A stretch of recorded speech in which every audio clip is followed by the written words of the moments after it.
Hello dear students, I am Umar Shankar Nirmalkar, Assistant Professor, Bharati College of Pharmacy. Today we will discussing about neurohumoral transmission. ठीक है, तो आज का हमारा topic है neurohumoral transmission का। इसमें हम डिटेल में देखेंगे क्या होता है। तो हम पहले डेफिनेशन देख लेते हैं कि न्यूरोह्यूमरल ट्रांसमिशन होता क्या है। न्यूरोह्यूमरल ट्रांसमिशन मीनिंग आपको समझ में आ रहा होगा। न्यूरो मतलब न्यूरॉन्स, ह्यूमरल ह्यूमरल का meaning some related to the your body fluids, मतलब कुछ जो मैसेज जो आपके बॉडी फ्लूइड्स के थ्रू आपके बॉडी में ही सर्कुलेट होंगे या कुछ मैसेज जो ट्रांसफर होंगे तो वो न्यूरॉन के थ्रू होते हैं। तो neuro plus humoral, neurons plus humoral मतलब आपके बॉडी फ्लूइड से रिलेटेड, ट्रांसमिशन मतलब ट्रांसफर, एक जगह से दूसरी जगह पहुंचना। ठीक है, तो neurohumoral transmission implies that nerves transmit their message across synapses and neuroeffector junctions by the release of humoral chemical messengers। ठीक है, तो न्यूरोह्यूमरल ट्रांसमिशन क्या हो गया आपका। नर्व ट्रांसमिट मतलब एक नर्व होता है जिसमें ट्रांसमिट होता है, ट्रांसफर होता है मैसेज। ठीक है, एक नर्व के थ्रू एक मैसेज का ट्रांसफर किसको क्रॉस करके, यहाँ पे synapse and neuro effector junction. एक आपका सिनेप्स होता है जो आपका, दिस इज अ सिनेप्स, दो न्यूरॉन के बीच का जो गैप होता है उसको हम सिनेप्स बोलते हैं। Synapse and neuro effector junction. अब आपका जो न्यूरॉन्स और इफेक्टर के बीच में जो जंक्शन होता है, जो न्यूरॉन और इफेक्टर को जोड़ने का काम करता है, उसको हम लोग बोलते हैं neuro effector junction by release of humoral.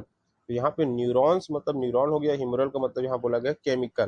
तो केमिकल मतलब कोई मैसेज जिसको हमको ट्रांसमिट करना है, जिसको हमको ट्रांसफर करना है, तो वो उसका क्या करता है, वो एज अ मैसेंजर वर्क करता है। तो ये हो गया आपका न्यूरो इफेक्टर जंक्शन, क्योंकि आपका इफेक्टर ऑर्गन हो गया, ये आपका न्यूरॉन हो गया और दोनों के बीच का जो जंक्शन है this is neuro effector junction by release of humoral. तो ये जो आपको दिख रहा है यहाँ पे केमिकल्स, छोटे छोटे दिख रहे हैं वो आपके केमिकल्स हैं। तो उसी केमिकल्स का क्या हो रहा है, यहाँ पे ट्रांसमिशन हो रहा है। तो इसी प्रोसेस को हम बोलते हैं, इस पूरे होल प्रोसेस को बोलते हैं न्यूरोह्यूमरल ट्रांसमिशन। आपका ये न्यूरॉन, ठीक है, न्यूरॉन से आपका मैसेज जो है ट्रांसफर हुआ, आपका सिनेप्स में गया, सिनेप्स से आपका न्यूरो इफेक्टर जंक्शन में गया, वहां से आपका वो चला गया उस केमिकल में, तो उस इफेक्टर ऑर्गन में, तो इफेक्टर ऑर्गन जाने के बाद उसने अपना इफेक्ट दिखाया। तो आपका पूरा जो एक प्रोसेस है, इस प्रोसेस को हम बोलते हैं न्यूरो ह्यूमरल ट्रांसमिशन, जिसे neuro humoral transmission process.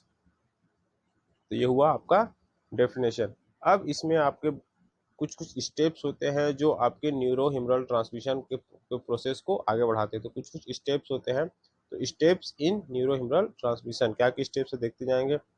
First है आपका इम्पल्स कंडक्शन। तो फर्स्ट आपका जो प्रोसेस है या फर्स्ट जो आपका स्टेप्स है उसको हम बोलते हैं न्यूरो इम्पल्स कंडक्शन। तो इसमें क्या हो रहा है आपका, द रेस्टिंग मेम्ब्रेन पोटेंशियल, जो आपका मेम्ब्रेन का जो पोटेंशियल होता है, रेस्टिंग मेम्ब्रेन पोटेंशियल, वो होता है आपका -70 मिली वोल्ट। एम वी मतलब मिली वोल्ट होता है, तो आपका -70 मिली वोल्ट होता है। तो इस स्टेज को हम क्या बोलते हैं, यहाँ पे रेस्टिंग स्टेज या रेस्टिंग पोटेंशियल मेम्ब्रेन बोलते हैं। तो ये आपका होता है -70 milli volt.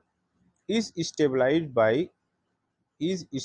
By high potassium permeability of axonal membrane and high exoplasmic concentration of this ion coupled with low sodium permeability. तो ये आपको जो रेस्टिंग मेम्ब्रेन पोटेंशियल होता है वो आपके पोटेशियम परमिएबिलिटी के द्वारा स्टेबलाइजमेंट होता है, मतलब वो आपको स्टेबल करके रखा रहता है पोटेशियम आयन। ठीक है, तो इसको हम इम्पल्स कंडक्शन बोले। तो यहाँ पे आपको क्या है, रेस्टिंग पोटेंशियल, जो रेस्टिंग मेम्ब्रेन पोटेंशियल है वो आपका रेस्टिंग स्टेज में है, आराम करने की स्टेज में है। तो वो किसके कारण है, आपका पोटेशियम आयन के कारण। Stimulation of electrical impulse cause sudden increase. ठीक है, अब इस रेस्टिंग जो आपका मेम्ब्रेन है उसमें क्या होता है, स्टिमुलेशन होता है। तो stimulation of electrical impulse cause sudden increase in sodium conduction result depolarisation. ठीक है, तो क्या होता है, सडन आपका इसमें स्टिमुलेशन होता है जिसके कारण से आपका इलेक्ट्रिकल इम्पल्स जनरेट होता है। तो इलेक्ट्रिकल इम्पल्स जनरेट होता है जिसके कारण से आपका सोडियम आयन क्या होता है, यहाँ पे सोडियम आयन का इन्फ्लक्स होता है। तो यहाँ पे आपको क्या हो गया, जो सोडियम आयन है Na+, वो क्या होगा यहाँ पे इनसाइड दी सेल आते जाएगा, आपके सेल के अंदर आते जाएगा, जिसको हम बोल रहे हैं इनफ्लक्स। सोडियम का इन्फ्लक्स होता है, सोडियम का इन्फ्लक्स हो रहा है, जिसके कारण से आपका क्या हो रहा है, ये जो आपका मेम्ब्रेन पोटेंशियल है वो क्या हो रहा है, इंक्रीज हो रहा है। तो इंक्रीज होकर कहाँ तक चला गया, up to plus 30 + 30 MV millivolt. तो इस प्रोसेस को हम क्या बोल रहे हैं, डीपोलराइजेशन। क्योंकि यहाँ पे आपका जो रेस्टिंग मेम्ब्रेन पोटेंशियल था -70 मिली वोल्ट से आपका सोडियम एंट्री के कारण क्या हो गया, बढ़ गया, मतलब आपका ग्राफ बढ़ गया, जिसको हम क्या बोल रहे हैं, उस प्रोसेस को हम क्या बोलते हैं, डीपोलराइजेशन। उसके बाद क्या होता है, तो ये आपका डीपोलराइजेशन हो गया, कहाँ तक चला गया, +30 मिली वोल्ट तक। उसके बाद क्या होता है, potassium ion then move out in the direction of their concentration gradient and the repolarisation. और उसके बाद क्या होता है, तो आपका जो अंदर में सोडियम है वो उसकी पॉजिटिविटी को बढ़ाता है, जिसके कारण से इसका आपका पोटेंशियल जो है बढ़ जाता है, एक्शन पोटेंशियल जो है बढ़ जाता है। धीरे धीरे क्या होता है, इसमें से आपका पोटेशियम आयन आपका इनसाइड जाते जाता है, पोटेशियम आयन मूव्स आउट, ठीक है। तो अब क्या होगा, यहाँ पे पोटेशियम आयन क्या धीरे धीरे यहाँ से बाहर जाते जाएगा, क्योंकि कंसंट्रेशन ग्रेडियंट के बेस पे, जिसके कारण से आपका क्या हो जाएगा, यहाँ पे repolarisation. This is process of repolarisation, ठीक है। तो यहाँ पे आपका रीपोलराइजेशन क्या हो गया, ऑकस रीपोलराइजेशन हो गया। तो ये आपका फर्स्ट स्टेप है, जिसमें क्या हो रहा है, आपका इम्पल्स कंडक्शन स्टार्ट हो रहा है, मतलब इम्पल्स का जनरेशन हो रहा है, इम्पल्स का जनरेशन हो रहा है, उसका डीपोलराइजेशन हो रहा है, रीपोलराइजेशन हो रहा है। इस प्रोसेस को हम देखेंगे कैसे कैसे आपका जो सेल के अंदर की पॉजिटिविटी है और सेल का अंदर का जो निगेटिविटी है, कैसे आपके सेल के आउटसाइड कैसे पॉजिटिविटी आएगा, सेल के अंदर कैसे पॉजिटिविटी आएगा, ये सब चीजें देखेंगे। तो इसमें आपका प्रोसेस में आपका जैसे इम्पल्स कंडक्शन है, तो इम्पल्स कंडक्शन के प्रोसेस में आपका जैसे ये आपका इनसाइड सेल, ये आपका सेल है, ठीक है, ये आपका इनसाइड है, ये आपका आउटसाइड है, ये इनसाइड ये आउटसाइड। तो इसमें क्या होता है कि आपका जैसे जैसे ग्राफ बढ़ते जा रहा है वैसे वैसे क्या होता है, अब सोडियम अभी क्या है, यहाँ पे निगेटिविटी रहती है, यहाँ पे आपका ये आपका निगेटिविटी है, ठीक है, ये निगेटिविटी है, मतलब ये आपका कौन सा है, रेस्टिंग पोटेंशियल, मतलब आपका रेस्टिंग मेम्ब्रेन जो है आपका रेस्टिंग स्टेज में है। फिर आपको क्या हुआ, सोडियम आयन क्या हुआ, अंदर गया। यहाँ पे आप सोडियम आयन कहाँ था, बाहर था, अब वो सोडियम आयन कहाँ चला जाता है, अंदर चला जाता है। अंदर जाने पे क्या होता है, उसकी पॉजिटिविटी बढ़ती है, पॉजिटिविटी बढ़ती है, जिसके कारण से आपका ग्राफ भी बढ़ता है। फिर धीरे धीरे क्या होता है, जो इसमें आपके पहले से पोटेशियम आयन है वो भी आपका बाहर चला जाता है, जिसके कारण से बाहर चला जाता है, जिसके कारण से क्या होता है, यहाँ पे निगेटिविटी आती है, निगेटिविटी आती है, जिसके कारण से क्या हो जाता है, नीचे आ जाता है। तो इस प्रोसेस को हम बोलते हैं डीपोलराइजेशन, इस प्रोसेस को हम बोलते हैं रीपोलराइजेशन। तो ये होता है आपका फर्स्ट स्टेप, जिसको हम बोल रहे हैं यहाँ पे impulse conduction.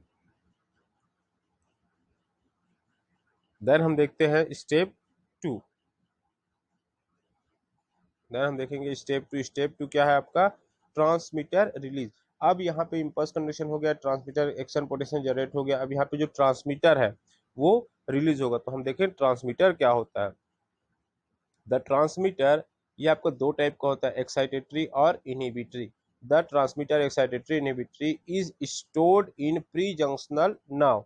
Pre junctional nerve मतलब जो आपका जब जंक्शन बनता है, जब आपका जंक्शन बनता है तो उसमें आपके दो अलग अलग कंडीशंस होते हैं, ठीक है। तो आपका जंक्शन जो बन रहा है, जंक्शन जब बनता है, जंक्शन आपका किस टाइप का होता है, ये आपका एक कंडीशन, ये आपका दूसरा कंडीशन। तो इसमें आपका जो ये है प्री हो गया, ये आपका पोस्ट हो गया, प्री जंक्शन और पोस्ट जंक्शन, या प्री जंक्शनल न्यूरॉन या पोस्ट जंक्शन न्यूरॉन। तो ये आपका प्री जंक्शनल न्यूरॉन या आपका post junctional neuron.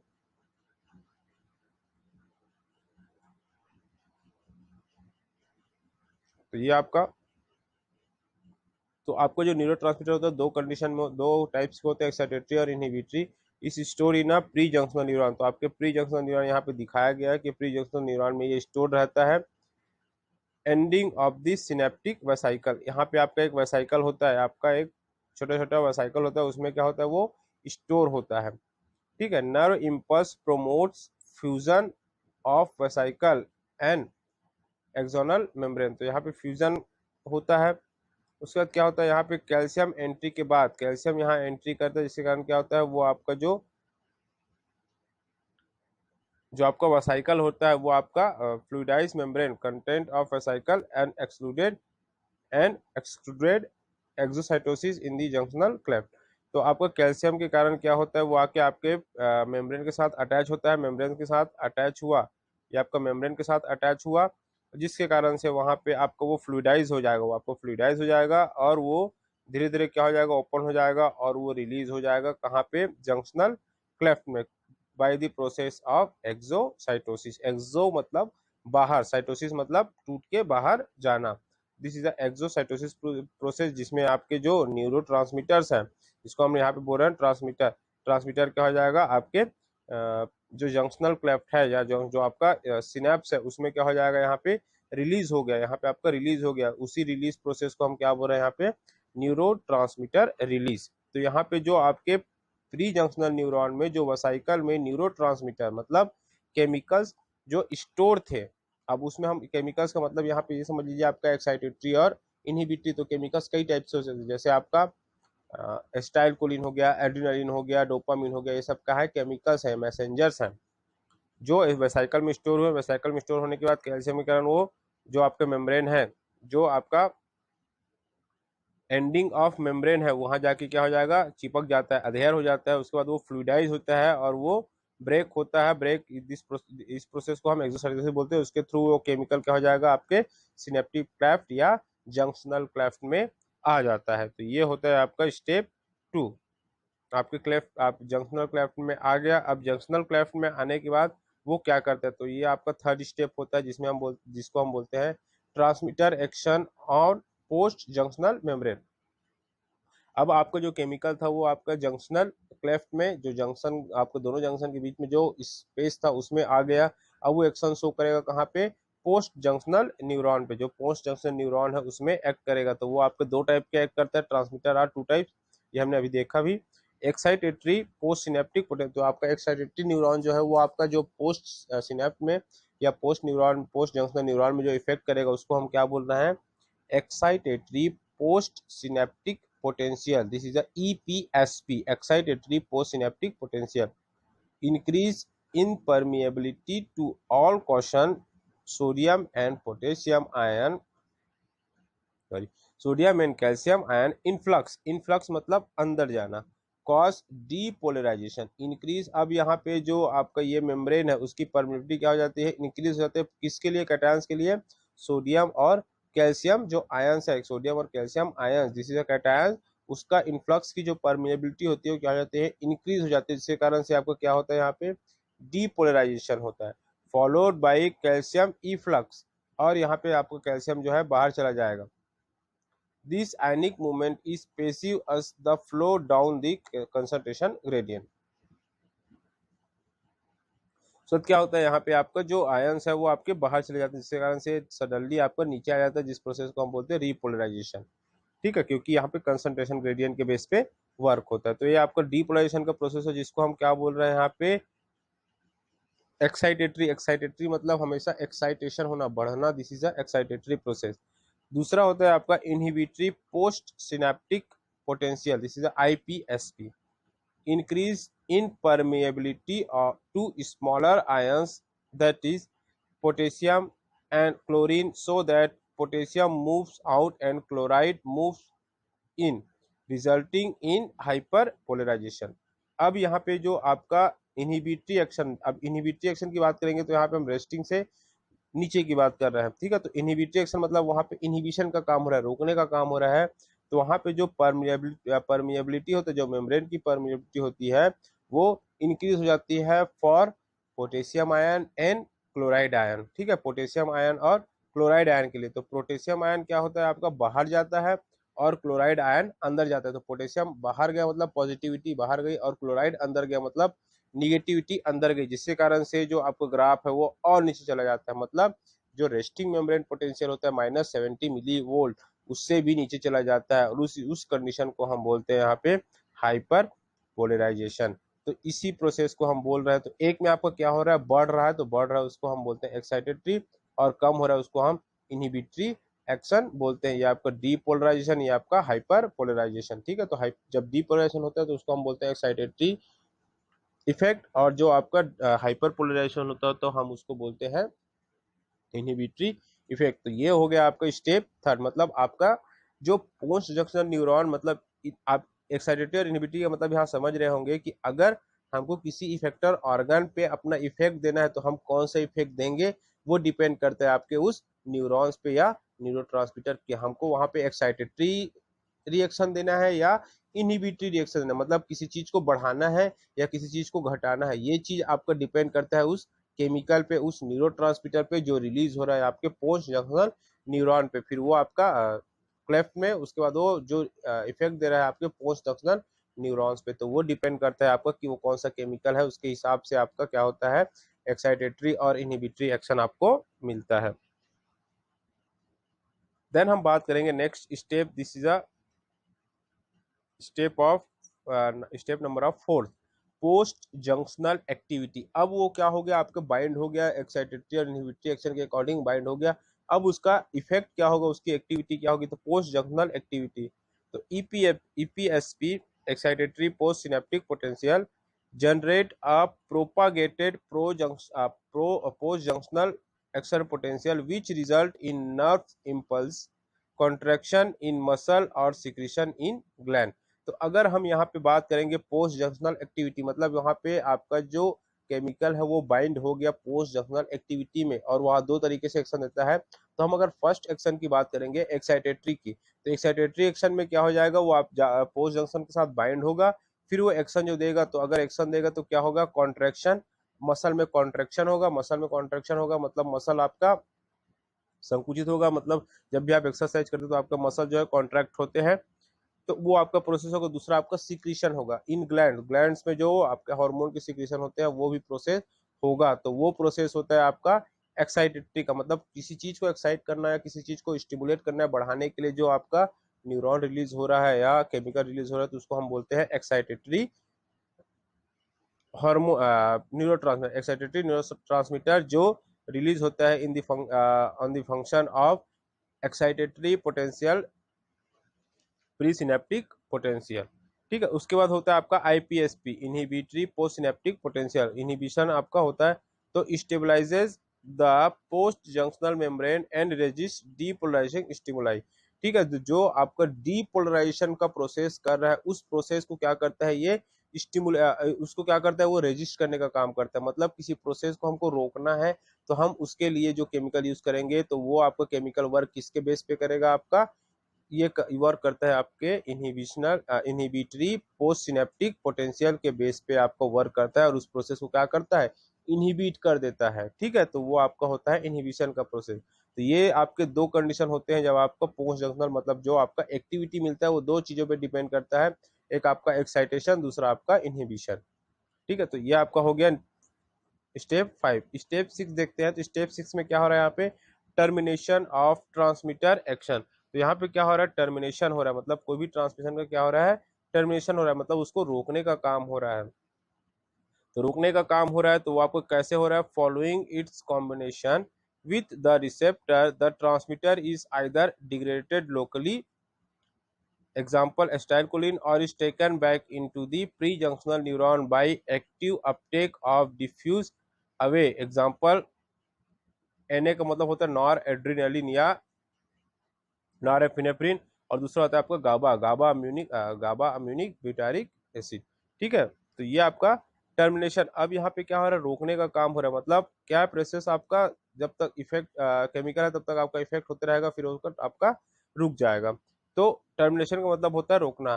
Following it's combination with the receptor, अब वो रिसेप्टर के साथ बाइंड हुआ, the transmitter is either degraded, तो वो जो आपका जो केमिकल होता है वो डिग्रेड हो जाता है, किसी एंजाइम के थ्रू डिग्रेड होगा, जैसे आपका एस्टाइलकोलिन डिग्रेड होता है in the presence of enzyme acetylcholine stress. तो एसिटाइलकोलिन स्ट्रेस जो एंजाइम होता है उसको क्या करेगा, डिग्रेडेट करेगा या उसको खत्म कर देगा।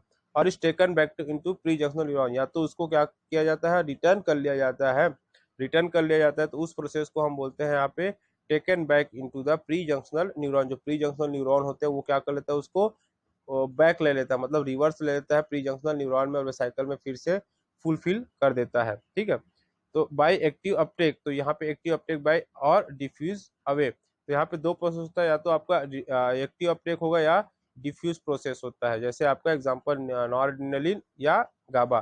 तो आपका लोकली जो हो रहा है आपका एसिटाइलकोलिन को हो रहा है, जो आपके सिनेप्टिक क्लेफ्ट में ही क्या हो जाता है, डिग्रेडेड हो जाते हैं, या दूसरा उसका रीअपटेक या डिफ्यूज हो जाता है, जैसे सोडियम और नॉरएड्रेनालिन और गाबा, ये दोनों का आपका रीअपटेक या क्या हो जाता है, डिफ्यूजन हो जाता है, जिसके थ्रू ये डिग्रेड हो जाते हैं। तो ये आपका टर्मिनेशन प्रोसेस हो गया, मतलब उस सिनेप्टिक क्लेफ्ट में इस सब केमिकल का एक्टिविटी खत्म, मतलब आपको पोस्ट जंक्शनल न्यूरॉन में इफेक्ट नहीं देखना है, तो आप उसको क्या करेंगे, टर्मिनेट कर देंगे, डिग्रेडेट कर देंगे, जिसके कारण से वो एक्टिविटी नहीं देगा। मतलब यहाँ पे क्या हो गया, आपका जो ट्रांसमीटर का एक्शन है, जो आपके केमिकल का एक्शन हो, क्या हो जाएगा, टर्मिनेट हो जाएगा, रुक जाएगा। ठीक है, तो ये होते हैं आपके न्यूरोह्यूमरल ट्रांसमिशन के स्टेप्स।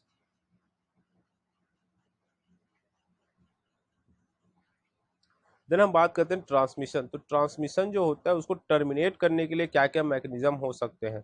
तो मैकेनिज्म हम देखेंगे कि आपका मैकेनिज्म क्या हो सकता है। तो एक आपका मैकेनिज्म हम मानते हैं कि आपका जो पैरासिम्पैथेटिक न्यूरॉन, जो आपके पैरासिम्पैथेटिक न्यूरॉन है, उसके ट्रांसमिशन को कैसे टर्मिनेट किया जाता है। तो आपका जो द प्राइमरी ट्रांसमीटर, जो आपका पैरासिम्पैथेटिक न्यूरॉन में जो प्राइमरी ट्रांसमीटर होता है, वो होता है आपका acetyl choline. This is a neuro transmitter. Acetyl choline is rapidly hydrolysed by specific enzyme. जो आपका एसिटाइल कोलिन है वो आपका रिलीज हुआ आपके सिनेप्टिक क्लेफ्ट में, फिर वो क्या हो जाता है, आपका rapidly hydrolysed bye a specific enzyme. वो आपका एक एंजाइम के थ्रू क्या हो जाता है, हाइड्रोलाइज हो जाता है। वो होता है आपका acetyl choline esterase, ACEE, acetyl choline esterase enzyme, located strategically on the synaptic membrane. जो आपका सिनेप्स होता है उसी में प्रेजेंट रहता है, और ये क्या होता है आपका, ये मेटाबॉलिज्म करता है, ये हाइड्रोलाइज करता है किसको, acetyl choline enzyme, acetyl choline neurotransmitter को जो एंजाइम करता है वो होता है आपका acetyl choline esterase on the synaptic membrane. A common cotransmitter is vasoactive intestinal peptide, VIP होता है। ठीक है, VIP which on release diffuse slowly to degraded by peptides distant site. It may act on the same as well as neighboring effector. तो ये जो आपका VIP है, this is a vaso active intestinal peptide. ये भी आपका वैसे ही कोई न्यूरोट्रांसमीटर रिलीज करता है जो आपके same as a acetylcholine work करता है, या सम चेंजेस ला सकता है। तो आपको जैसा नेबरिंग जो इफेक्टर होता है, जो नेबरिंग इफेक्टर सेल्स होता है, वैसे ही ये भी वर्क करता है। तो ये आपका एक रीअपटेक का प्रोसेस होता है। तो यहाँ पे आपका एसिटाइलकोलिन का क्या हो रहा है, यहाँ पे रैपिडली डिग्रेडेशन हो रहा है। तो रैपिडली डिग्रेडेशन मतलब यहाँ पे ये खत्म हो जाएगा, जिसके कारण से उसको इफेक्टर, जो इफेक्टर होता है उसमें कोई एक्शन नहीं मिलेगा। तो इसी प्रोसेस को हम क्या बोल रहे हैं, termination of transmitter action. Transmitter का एक्शन कहाँ होता है, इफेक्टर में होता है। अगर आपका ट्रांसमीटर ही यहाँ नहीं रहेगा तो आपका एक्शन नहीं मिलेगा। तो नहीं मिलेगा मतलब उसी प्रोसेस को हम क्या बोल रहे हैं, यहाँ पे टर्मिनेशन का प्रोसेस बोल रहे हैं। तो ये आपका पैरासिम्पैथेटिक न्यूरॉन को होता है, यहाँ पे कोई रीअपटेक का प्रोसेस नहीं होता है। ठीक है, यहाँ पे क्या होता है, आपका हाइड्रोलाइज्ड, मतलब रैपिडली हाइड्रोलाइज हो जाता है उस केमिकल का जिसका नाम है आपका acetyl choline by the help of acetyl Colin esterase enzyme. Then हम देखते हैं mechanism of termination of transmitter action. दूसरा मैकेनिज्म क्या होता है आपका, तो इस मैकेनिज्म में हम बात करेंगे यहाँ पे सिंपैथेटिक न्यूरॉन्स का। सिंपैथेटिक न्यूरॉन्स की बात करते हैं तो the primary neurotransmitter is a noradrenaline. तो सिंपैथेटिक न्यूरॉन में जो प्राइमरी न्यूरोट्रांसमीटर होता है वो आपका नॉरएड्रेनालिन होता है। Is largely taken back into neuron by transmembrane bound norepinephrine transporter. ठीक है, तो जो आपका न्यूरोट्रांसमीटर यहाँ रिलीज हुआ है, जो न्यूरोट्रांसमीटर नॉरएड्रेनालिन रिलीज हो रहा है, वो रीअपटेक हो जाता है किसके द्वारा, NET, this is a norepinephrine transporter. उसके द्वारा क्या होता है, रीअपटेक हो जाता है और वापस से वो रिसाइकल होके फिर से आपका क्या हो जाता है, रिलीज होने के लिए रेडी हो जाता है। ठीक है, तो ये आपका या तो आपका माइनर जो फ्रैक्शन होता है वो डिफ्यूज हो जाता है, कुछ कुछ जो फ्रैक्शन होता है वो डिफ्यूज हो जाता है, जैसे आपका वहाँ पे VIP में हुआ था, वैसे ही आपका प्रोसेस के थ्रू ये आपका डिफ्यूज हो जाता है इन NPY। This is a neuropeptide Y, जो आपके प्रोटीन होते हैं, जो पेप्टाइड होते हैं, उससे क्या होता है, डिफ्यूज हो जाता है। तो यहाँ पे नॉरएपिनेफ्रिन का क्या हो रहा है, नॉरएपिनेफ्रिन यहाँ रिलीज हुआ, रिलीज होने के बाद वो क्या हो जाए, रीअपटेक के थ्रू नॉरएपिनेफ्रिन जो आपका ट्रांसपोर्ट है उसके थ्रू क्या होता है, रीअपटेक हो रहा है। मतलब इस प्रोसेस में आपको ये चीज समझ में आ रहा होगा कि जो आपका सिनेप्टिक क्लेफ्ट में जो नॉरएड्रेनालिन आया है वो क्या करेगा, इफेक्टर ऑर्गन में एक्शन शो करेगा, इफेक्टर ऑर्गन के साथ बाइंड होकर एक्शन शो करेगा। वो आप उसको एक्शन को क्या करना है, हमको टर्मिनेट करना है, उस एक्शन को हमको क्या करना है, रोकना है, उस एक्शन को हमको रोकना है। तो हम क्या करेंगे, जो आपका नॉरएड्रेनालिन है उसको क्या कर लेंगे, रीअपटेक कर लेंगे, रीअपटेक कर लेंगे, जिसके कारण से यहाँ पे नॉरएड्रेनालिन नहीं रहेगा। नॉरएड्रेनालिन नहीं रहेगा मतलब आपका ये प्रोसेस नहीं होगा, तो आपको एक्शन नहीं मिलेगा। तो वही तो हमको चाहिए था कि हमको जो एक्शन को क्या करना था, टर्मिनेट करना था, ट्रांसमीटर एक्शन को टर्मिनेट करना था, वो आपका टर्मिनेट हो गया। तो ये दो मैकेनिज्म होते हैं, और भी मैकेनिज्म्स होते हैं जो अलग अलग न्यूरॉन्स के लिए रिस्पॉन्सिबल होते हैं। तो हम दो मैकेनिज्म को देखते हैं। तो पैरासिम्पैथेटिक भी देखे, सिंपैथेटिक भी देखे, जिसमें आपका एक एसिटाइलकोलिन का था, जिसमें आपका रिएप्टेक नहीं होता, वहां पे रैपिडली डिग्रेडेशन होता है बाय एंजाइम एसिटाइलकोलिन स्ट्रेस। और आपका दूसरा मैकेनिज्म ये है जहाँ पे आपका नॉरएड्रेनालिन जो है रिलीज होता है, लेकिन इसका अगर ट्रांसमीटर टर्मिनेशन करना है तो इसको क्या किया जाता है, रीअपटेक कर लिया जाता है bye the help of norepinephrine transporter peptide के थ्रू। तो ये हो गया आपका mechanism mechanism of termination action. उसके बाद हम बात करते हैं को ट्रांसमिशन। तो को ट्रांसमिशन तो ये आपका कंप्लीट होता है न्यूरोहिमरल ट्रांसमीटर, और उसी में आपका एक प्रोसेस होता है जिसको हम बोलते हैं को ट्रांसमिशन। द को ट्रांसमीटर अब the co transmitter is stored in the pre junctional nerve. जो आपका प्री जंक्शनल नर्व होता है, this is a pre junctional nerve, तो उसमें आपका स्टोर रहता है terminal along with the primary transmitter. जो प्राइमरी ट्रांसमीटर रहता है उसी के साथ में आपका को ट्रांसमीटर भी स्टोर रहता है, उसी के साथ में नेबर में उसका स्टोर रहता है, बट इन सेपरेट वेसाइकल, मतलब उसके साथ ही स्टोर रहता है लेकिन एक सेपरेट वेसाइकल में। तो ये हो गया आपका प्राइमरी न्यूरो ट्रांसमीटर या ट्रांसमीटर, और दूसरा आपका ये है आपका को ट्रांसमीटर। दोनों अलग अलग वेसाइकल में है, ठीक है। Vesicle in same some cases same vesicle itself. कहीं कहीं आप, वैसे तो ये आपके अलग अलग वेसाइकल में होते हैं, लेकिन कहीं कहीं ये केसेस में क्या होता है, ये सेम वेसाइकल में भी स्टोर हो सकते हैं। Nerve impulse release both the neurotransmitter concurrently. आपका जो नर्व इम्पल्स है दोनों न्यूरोट्रांसमीटर को एक साथ रिलीज करता है, acting on its own receptor. और ये आपके रिसेप्टर जो उसके रिसेप्टर्स होते हैं उसमें क्या हो रहा है आपका, तो एक आपका जो R1 हो गया, दिस इज R1, ये आपका ट्रांसमीटर रिसेप्टर है, और जो R2 है वो आपका को ट्रांसमीटर रिसेप्टर है, ठीक है। तो ये आपका दोनों उसी में एक्ट करेगा। The co transmitter modify responsiveness of the effector to the primary transmitter और सब्सटीट्यूट और इट।